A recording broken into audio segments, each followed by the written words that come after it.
Well, the side palm, or Jak Jeung in Cantonese, is another very common Wing Chun technique, and it's unfortunately always a bit confused with Pak Sao.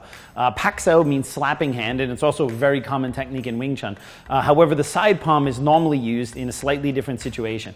If somebody's standing in front of you, especially if they're just in a guard, maybe he gets too close to me, maybe he hasn't attacked me yet, then normally I will do a Pak Sao to come in and kind of take care of him.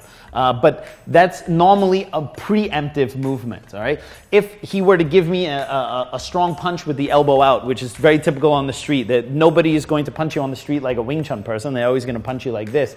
Sometimes Pak Sao can be problematic, especially for people who are a little bit smaller and weaker. If he gives me a strong punch and I try to do Pak Sao, a lot of people get caught on the arm or they're not able to go up and punch. So for that reason, we have the side palm, which is in the third set of the Sunam Tao form.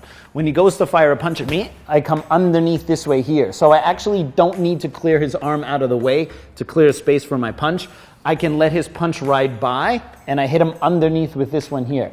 After I've hit him, then of course I have all the options to come in and chain punch and do whatever. But the side palm is nice because it follows the center line theory. Because if a punch is really high, all right, then the shortest line between me and my opponent is not to go up and over to punch him here. The shortest line is right here. All right? So that's why this makes a much more effective defense, especially for someone who's smaller or weaker, to go in and punch underneath the guy's arm rather than trying to climb over the top. So side palm can be really useful. It can also be used, although it's a little bit risky, if he ends up punching with his backhand and he comes in here, I can use the side palm this way here and punch him on the inside. Now, anytime you go on the inside, it's very risky because you always have to worry about the other hand coming in, but you don't always have a choice in fighting. Somebody attacks you really quick and you have to react. Of course, we would prefer to always be on the outside, which is much safer. We have a lot more options here, but it's not always your choice. Your opponent doesn't attack you in the way you want to. So side palm can be done outside, can be done inside, and it's a great replacement for Pak Sao